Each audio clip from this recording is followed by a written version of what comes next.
So Jacob had this idea of both of us doing razor cutting, which I thought was really cool.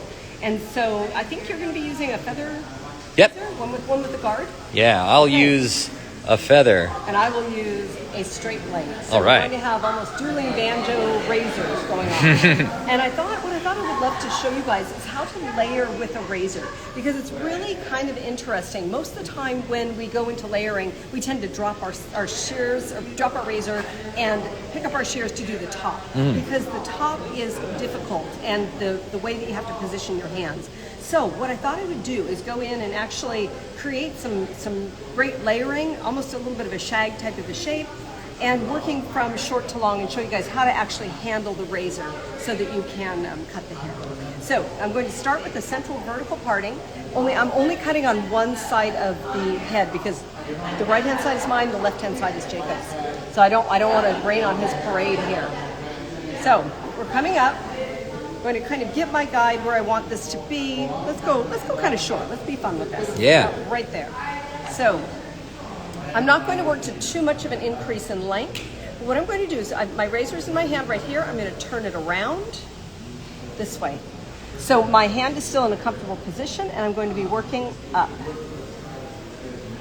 A little bit of a shorter stroke right here. I think I'm moving to a longer stroke in through the back.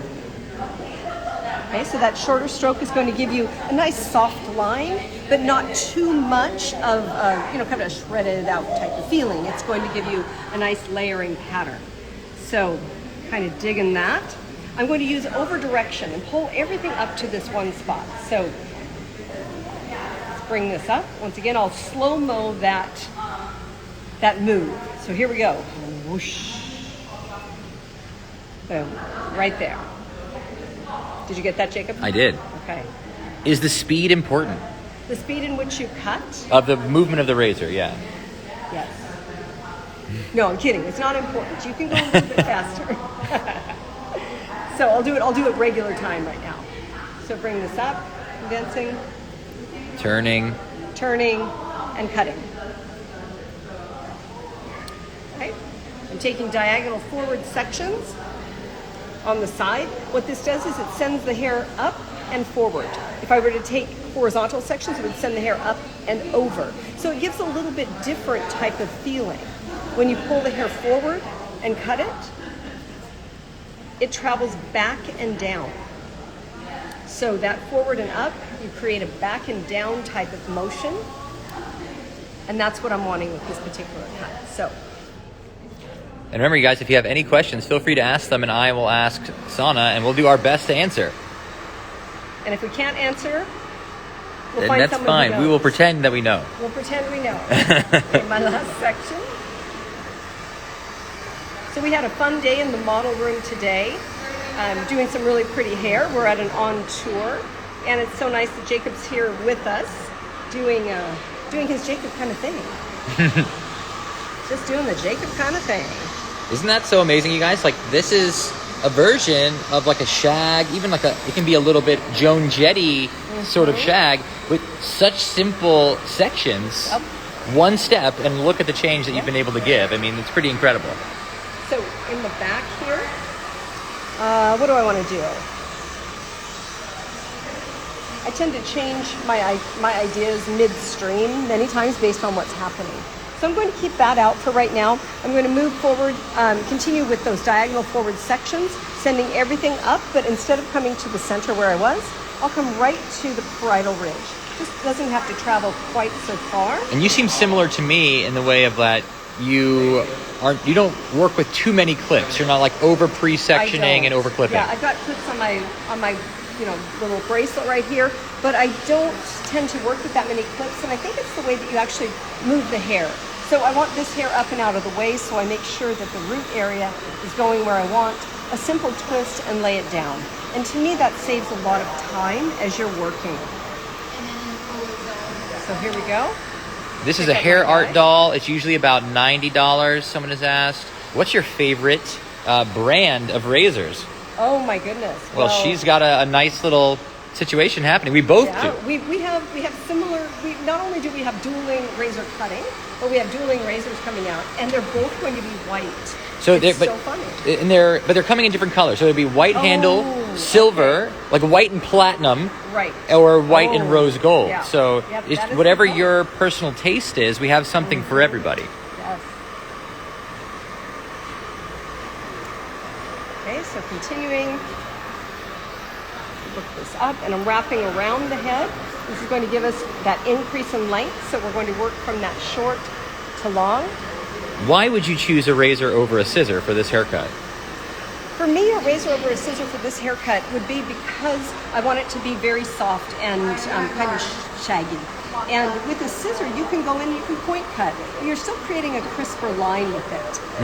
Even with freehand slicing, it just gives you a different feeling altogether. Okay, we're almost running out of hair. And I'll bet none of this actually reaches. Just coming up. Grabbing my guide. Maybe a little bit of hair there. You can see that it's not a real strong edge. It doesn't matter if it's not exact. It's not something that you want to be, an exact shape. You want it to be very shattered. We didn't even cut the baseline on this yet, so it's really shaggy. We're letting the layers establish a perimeter for us here. Yes. So she says, the same person says, so razor cuts are texturized. Depends. Okay, I like that question because our razor cut is texturized.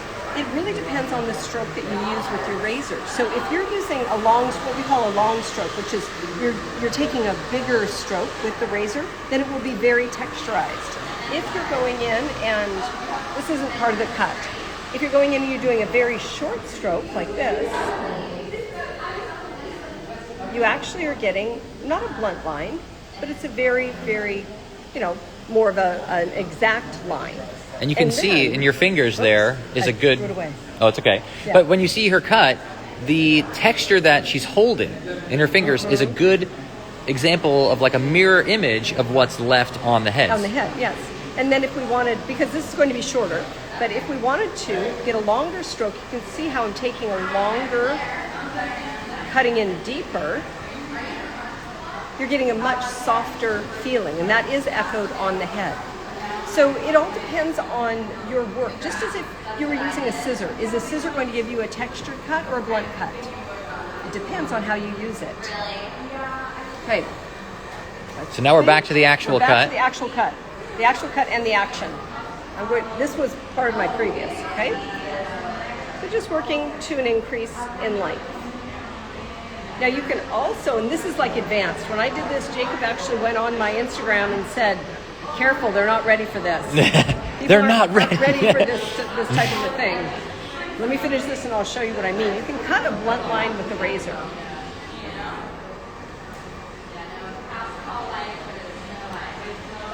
So where is everybody joining us from? We've got my protege, Tawana, has just jumped on, and she's at Razor Fundamentals at Arrojo Studio in New York right now. She's Awesome. taking that class. Tell Nick hi. Tell Mr. Arrojo hello. That's how okay, you guys, I used to not be able to cut with a razor until I took Nick's class. I Same. swear, I cut myself literally every time I picked it up. And the whole key is this little holding on right here. If you don't hold on with this finger, what happens is it slips and it taps. And you cut yourself time and time and time again. Not that it doesn't happen still, because I still do get cut, but not nearly as frequently. We've got Philly, South Carolina, Toronto, Brazil, Canada, Texas, North Carolina, Buffalo. Everybody's from everywhere. Awesome. And you can see here's the uncut side. And here's our kind of really cool rock and roll shag. Now, Essentially just repeating the same step.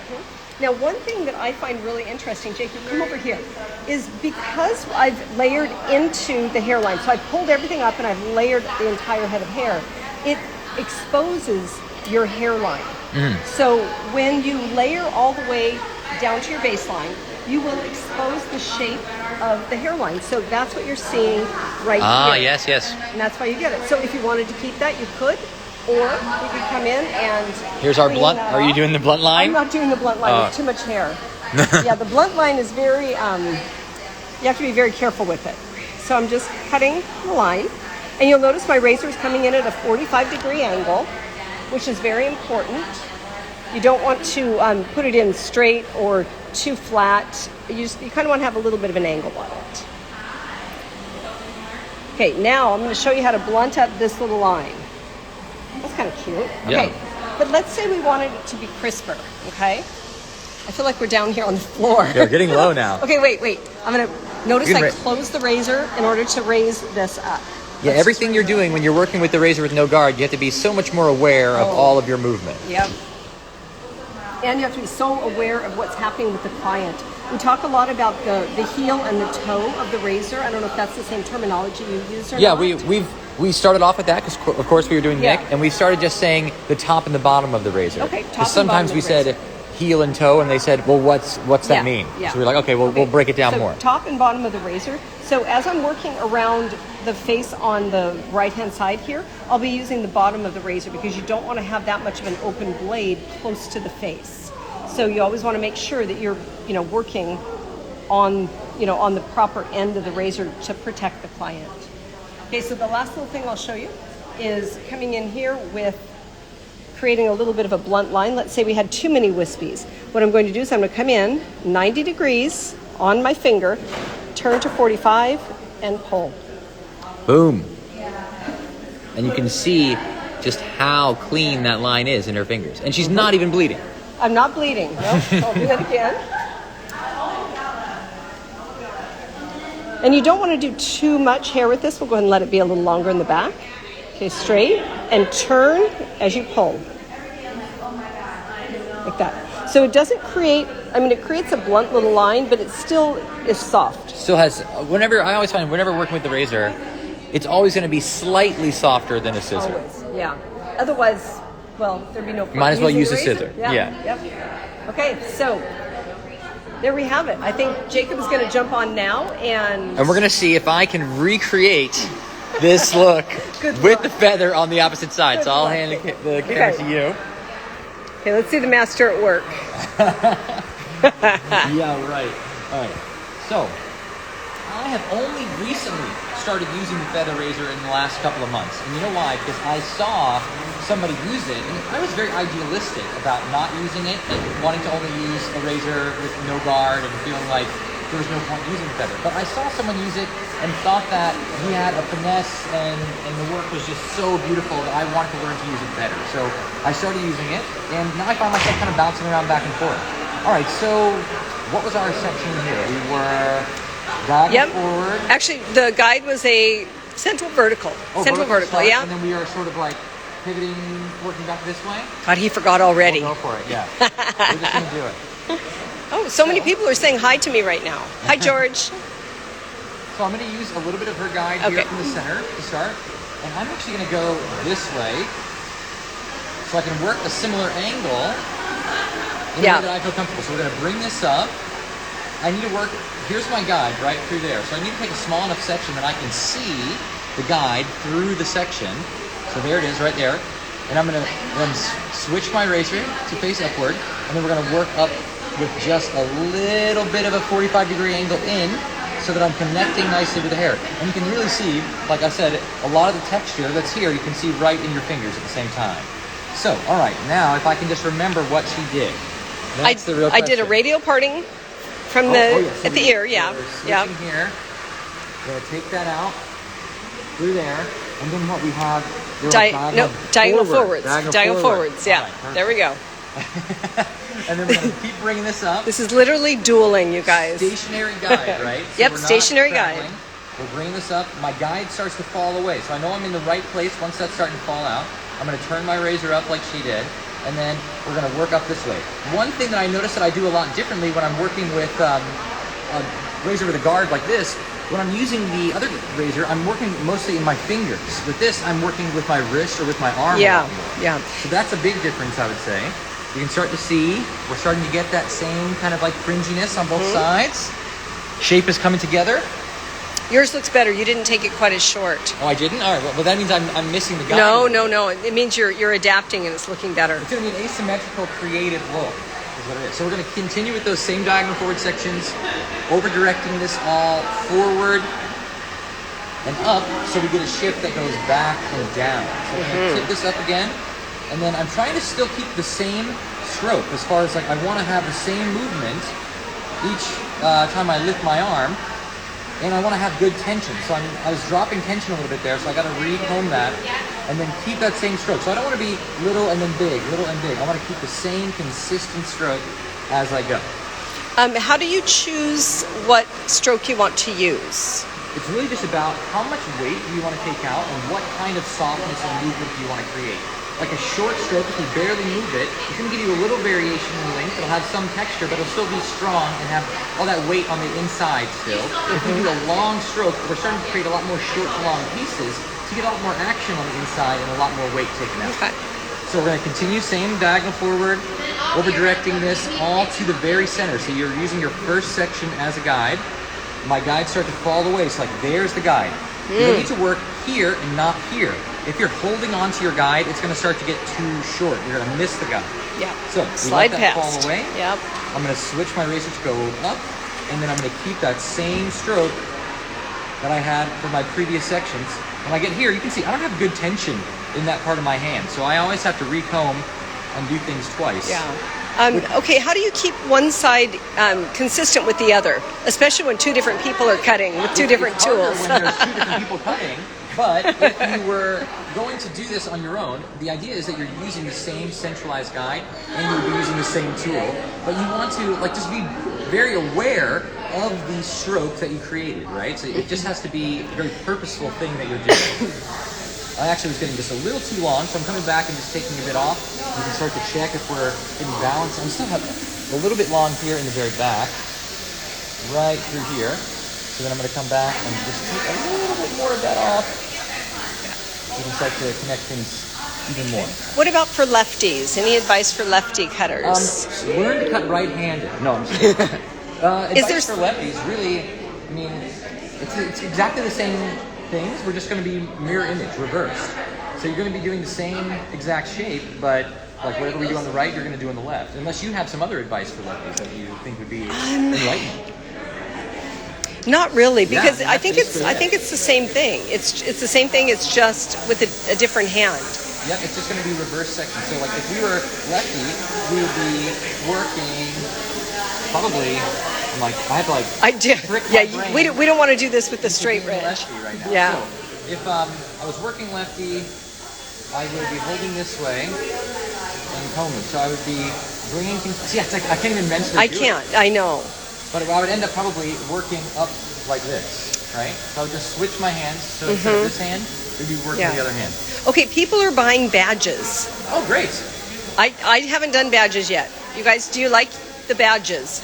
Badges basically is just a way for people to donate, and I put for just any reason on there. But what we normally do with it is like we try to do as much free education on lives as we can. I'm trying to do like 1 or 2 a week lately, and I will use the money from the badges to purchase dolls to do the classes with. What a great idea. I like that. Okay, so this is clarification on the left-handed. She says, like, if you're cutting down, I'm cutting up. I think you always have to cut up, Yeah, don't you're you? cutting up, but really it's just about, are you working this way or are you working this way? Yeah, so you change your body you position. Just switch your lower body position, Okay. but you would still keep the same angle. So you'd be working up this way rather than standing on this side, working up that way. All right, so we've got our front in. I think we're looking pretty good. We've got a very similar vibe. Maybe I've got something going a little bit longer on this side, but that's okay. That's I okay. like it Yeah, still. asymmetric. And then what she did was take out the crown to start, and then kind of take the front out as well as, so we're using a guide from the same point as we go, working back still, and just continuing in a very similar way. But I'm going to stand over the back right now so that I can lift this up really easily. And I'm looking for my guides. Here's my guides from the front. So when I get to that point, I'm going to switch my razor again. My guide starts to fall away. I'm going to continue. And notice that like I'm staying connected to the hair. I'm not cutting. I tilt in and I've started to cut. So it's literally just staying connected the whole time. And when you want to cut, you rotate that blade in and you make a connection with the razor and it will start to cut. Now, would you do this with a razor without a guard? Would you approach it the same way? Yeah, I would. We just did the other side with the razor without a guard. I think we could do it in a very similar way. I also just think you have to be more aware what you're doing with the razor with no guard. And I would encourage people that if you want to use the no guarded razor, to practice in the beginning with a guard. There's no shame in it. No shame. And when I first started using the razor with no guard, what I did was I put a Band-Aid here and here, preemptively. What a great idea. So if I was working and I accidentally tapped my finger, I would have a little barrier. I would cut the Band-Aid before I would cut myself. And then why have I never thought of this? And then as soon as I I didn't have shredded Band-Aids anymore, I took them off. And they were like my training wheels. And I was able to take the training wheels off my bike and actually start riding it. Training Band-Aids. Yes, my training aids. So we're connecting through. We don't have too much more that is gonna reach that section. And then we're gonna drop this back. And now I believe we're just with vertical sections. I have no idea what I did at this point. Continuing to go inverted. So we're shorter in the front, getting longer towards the back. But we're doing a little internal layering first. But really, I feel you could do the top and then do the side. You could do it in any order you want. Hello from France. Bonjour.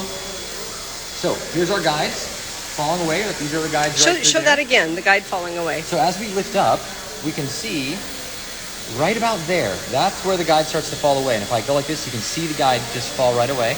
So I'm going to switch my razor to face up, and then we're going to be working upward, short to long, very long strokes, because we want to have this, a lot of action going on the inside of this. And here's the guide from the other side again, falling away in the back. So we know that we're starting to connect in the right place there. So you start to have two different guides. And we're just going to continue these sort of Iran type sections there. Okay, we've got Iran, India. Oh, wow. Assalamu alaikum. And then we're going to continue in that same way. And I do think, we always say the speed doesn't matter, right? Like, you can go slow and it will cut. But there is something to finding a rhythm with the tools that you're using to have consistency as you go. I often will reference, like, if you use a clipper to do fading, and if you go slow with the clipper, you might go in and out a little bit as you're going. But if you find a good rhythm, you'll have this consistent flow of a shape. So it doesn't have to be my rhythm, it doesn't have to be Sana's, but I think finding a rhythm is a good thing. We always say, when we're doing these classes, we don't expect you to go and just start doing hair exactly like us. I'm a culmination of all the different people I've seen cut hair and just pick and choose what I like and what worked for me. So whenever you take these sort of classes from us or from Sana, we want you to be that much closer to cutting hair the way you cut hair, not the way that we cut hair. We just want to help you along the way. Yeah. Okay, so we got our internal layer and everything worked out. We're in this really pretty rock and roll shag kind of a shape. But again, like you said, we start to expose the shape. Like, we'll have a mirror image of the shape of the hairline here in the perimeter. So the hairline's higher in the front, so we're higher in the front, lower in the back, so we're lower in the back. So now we're going to get on the ground again. One other thing, a lot of clients are very scared of a razor. They think it's going to make their hair feel damaged. They're always really worried about their hair feeling damaged with the razor. You come at them with the razor, they're like, oh no, the razor doesn't do well for my hair. But really, there's just a few different things that maybe you can make the hair feel damaged with the razor, but you can avoid that with the right training and the right process. So one big thing to me is the hair staying nice and damp. If it starts getting too dry, then the razor's going to drag and it's going to start to fray the cuticle and it's going to look more damaged. You have those moments. What do you ever cut with product with a razor? I do sometimes. I think if the hair is very coarse or difficult to control, I have used I've used Tame Frizz from KMS. I've used Just Smooth from Goldwell. I've actually used Reconstruct from Goldwell as well. So I've used a bunch of different stuff. So Sana's first on the other side did a little short to long action. So we're at a 45-degree angle, working down longer towards the back right now. But then she started to do some blunt cutting. So let's see if we can do the blunt cut with this tool. I'm actually going to tilt our model away a teeny bit, and we're going to separate some of that weight out. And let's get a guide from the very back to see where that length starts. Oh, and we do it on top of the fingers, right? We're going to be right here. We're going to turn the razor, and then we're going to kind of pull it off. Oop, almost. She's crying now. I don't think it works. It doesn't. The guard kind of gets in the way a little bit. So you can see when I do it, it leaves the pieces that the guard is, you know, sort of distracting. Guarding. Yeah, it's guarding. That's a great, yeah, it's perfect. But what you can do with this, that I like to do a lot to create like more straight lines, is work with the flat of the blade. And I can just slowly start to skim these layers with a short stroke. And then when I start to get through it enough, I will give it just a little bit more of a puff. And then I can start to get a very similar line, but a little different approach to getting it. And don't you think pressure makes a big difference? Oh, for sure. So And light and heavy. And with you know, a guardless razor, I would say I'm always using such a very, very light pressure. I have very light pressure with a guardless razor, and sometimes when there is a guard, I find myself using a little bit more pressure, but at the same time, we don't want to use too much. A very, very light hand is important. That's another thing that can make clients feel like their hair got damaged with the razor, is that you use a little too much pressure, the hair was too dry, the blade was too dull, the angle of the razor to the hair was off. All these sort of things in combination will make a good or, quote, bad razor cut. Yeah. So, now we've got similar shapes on both sides. We got our nice rock and roll Joan Jett shag with essentially one step. Diagonal forward sections, brought up, cut shorter in the front, longer towards the back. So, thanks again for tuning in. It's me, and let's see if we can reverse the camera before anyone jumps out on us. Oh, they're starting to.